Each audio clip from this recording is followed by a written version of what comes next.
Hi, hello everyone. So இன்னைக்கு நம்ம இண்டஸ்ட்ரியில் ரொம்ப ஸ்ட்ராங்காகவும் வைரலாகவும் அதே மாதிரி ரொம்ப டிஃபிகல்ட்டாகவும் போயிட்டு இருக்க ஒரு விஷயம் பார்த்தீங்கன்னாக்கா இந்த ஆஷ் கலர். ஆஷ் கலர் வந்து ரொம்ப ட்ரெண்டியாகவும் போயிட்டு இருக்கு, அதே சமயம் ரொம்ப ட்ரபிளாகவும் போயிட்டு இருக்குன்னு சொல்லலாம் எல்லாருக்குமே. ஆஷ் கலர் நிறைய பேர் வந்து ரொம்ப இதில் வந்து சீரியஸாக இருக்காங்க. இதோட மெயின் ஃபோக்கஸ் என்னன்னு பார்த்தீங்க அப்படின்னாக்கா ஜஸ்ட் உங்கள் எல்லாரையும் வந்து ஒரு ஒரு அவேர்னஸோட இருக்கிறதுக்காக தான், மற்றபடி வேறு எதுக்குமே இல்லை. So don't be so serious about it. So ash colour first of all இதை பற்றின ஒரு ப்ராப்பரான டீட்டெயில்ஸ் நீங்கள் தெரிஞ்சுக்கோங்க. அதுக்கப்புறமா நீங்கள் இந்த கலர்ஸை எப்படி ஃபர்தராக ப்ராசஸ் பண்ணலாம் அப்படிங்கிறத நீங்கள் கற்றுக்கணும். கன்சல்டேஷன் ரொம்ப இம்பார்ட்டன்ட். நீங்கள் எந்த கலர் வந்தாலும் கன்சல்டேஷன் இல்லாமல் உங்களால் எதுவுமே ப்ராப்பராக பண்ண முடியாது.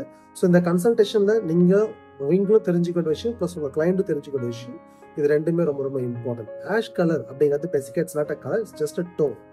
ஸோ இந்த டோனில் பார்த்தீங்க அப்படின்னாக்கா இந்த கலர்ஸ், இந்த டோன் பேஸ்ட் கலர்ஸ் எல்லாமே வந்து பார்த்தீங்கன்னாக்கா 2 இல்லை 3லேருந்து 5 வாஷ் வரைக்கும் தான் உங்கள் ஹேரில் ஸ்டே ஆகும். அதுக்கு மேலே இந்த கலர் உங்கள் ஹேரில் ஸ்டே ஆகாது. நம்பர் 1. ரெண்டாவது, நீங்கள் ஆஷ் கலர் வந்துட்டீங்க அப்படின்னாலே கம்பல்சரி நீங்கள் உங்களோட பேஸ், அதாவது உங்களோட ஹேரோட நேச்சுரல் பேஸு லெவல் 9லேருந்து 10 வரைக்கும் நீங்கள் லைட்னிங் பண்ணியே ஆகணும். இப்போ ஒரு நேச்சுரல் பேஸாக இருக்கிற ஹேர் அப்படின்னாக்கா 3ல் இருக்கு அப்படின்னாக்கா நீங்கள் 9லேருந்து 10 வரைக்கும் ப்ளீச் பண்ணி ரிமூவ் பண்ணணும்.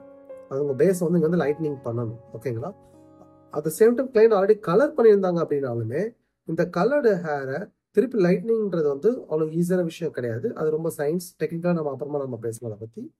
ரைட்? இந்த கலர்டு ஹேரையும் திருப்பி லைட்னிங் பண்ணணும். அட் எனி காஸ்ட் கிளைண்டோட நேச்சுரல் பேஸை 9லேருந்து 10 வரைக்கும் நீங்கள் லைட்னிங் பண்ணால் மட்டும்தான் அந்த ஆஷ் கலர்ன்ற ஒரு எஃபெக்டும் நல்லா ஹேரில் கிளியராக கொண்டு வர முடியும். Point number 2. ரெண்டாவது, உங்களோட அண்டர் டோன்ஸை கரெக்டாக ஐடென்டிஃபை பண்ண உங்களுக்கு ஒரு கிளியரான நாலேஜ் இருக்கணும். அந்த அண்டர் டோன்ஸை நியூட்ரலைஸ் பண்ணி எல்லாம் பண்ணால் தான் உங்களோட கலரை ப்ராப்பராக கொண்டு போக முடியும். இல்லைனா அது வந்து ரொம்ப டிஃபிகல்ட் ஆகிடும். ஓகே?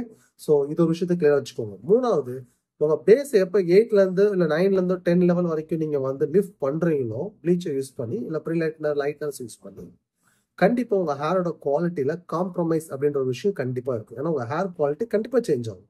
ஏன்னா பிளாண்டர் யூஸ் பண்ணுறதுனால இந்த பேஸ் லிஃப்ட் ஆகும்போது உங்களோட ஹேர்ல இருக்கிற certain natural conditioning agents, moisturising, nourishing agent, இது எல்லாமே வந்து கண்டிப்பாக உங்கள் ஹேரை விட்டு போகும். ஸோ உங்கள் ஹேரோட pH லெவல் கண்டிப்பாக சேஞ்ச் ஆகும். மறுபடியும் நீங்கள் டோன் பண்ணும்போது அந்த ஹேர் பார்க்க ஹெல்த்தியாகவும் ஸ்ட்ராங்காகவும் இருக்கிற மாதிரி இருக்கும். பட் அகைன் அந்த கலர் ஃபேடாக உங்கள் ஹேரோட குவாலிட்டி மறுபடியும் it will be back to poor condition. So இந்த மெயின்டெனன்ஸும் இந்த ஹேர் டேக்கிங் கேர், இந்த ஹோம் கேர்ன்ற விஷயமும் ரொம்ப இம்பார்ட்டன்ட். இந்த விஷயத்த கிளியராக ஃபர்ஸ்ட் ஆஃப் ஆல் மைண்டில் வச்சுக்கோங்க. ஸோ பாயிண்ட் நம்பர் 1, உங்களோட கலர், அந்த ஆஷ்ன்றது just tone, it's not just the colour. Okay? Point number 2, உங்கள் ஹேரை நீங்கள் ப்ரிலைட்னிங் பண்ணாமல் ஆஷ் கலரை ப்ராப்பராக கொண்டு வர முடியாது. பாயிண்ட் நம்பர் 3, நீங்கள் ப்ரிலைட்னிங் பண்ணி 8, 9 to 10 லெவலுக்கு நீங்கள் லிஃப்ட் பண்ணுறீங்க அப்படின்னாலே உங்கள் ஹேரோட குவாலிட்டியில் நீங்கள் காம்ப்ரமைஸ் பண்ணி தான் ஆகணும். இந்த விஷயங்களை கிளைண்ட்டுக்கிட்டையும் கிளியராக பேசுங்க, நீங்களும் கிளியராக அண்டர்ஸ்டாண்ட் பண்ணிக்கோங்க. அதுக்கப்புறமா இந்த ஆஷ் கூட ப்ளே பண்ண ஆரம்பிங்க. பாசிபிள் இருந்தால் நெக்ஸ்ட் வீடியோவில் இந்த ஆஷ் கலர் எப்படிலாம் பண்ணலாம்னு சொல்லி ஸ்டெப் பை ஸ்டெப் ப்ராசஸோட நான் உங்களுக்கு போஸ்ட் பண்ணுறேன். ஹோப் இந்த வீடியோ உங்கள் எல்லாருக்குமே ஷார்ட் அண்ட் கிறிஸ்பி இன்ஃபர்மேஷனாக இருக்கும்னு நினைக்கிறேன். ஸோ இந்த இன்ஃபர்மேஷன் உங்களுக்கு பிடிச்சிருந்தாக்கா லைக் பண்ணிக்கோங்க, ப்ளஸ் உங்கள் ஃப்ரெண்ட்ஸ்க்கும் ஷேர் பண்ணுங்கள். எல்லாருக்குமே இந்த இன்ஃபர்மேஷன் காமனாக ஷேர் ஆகட்டும். Okay, see you guys. Thank you.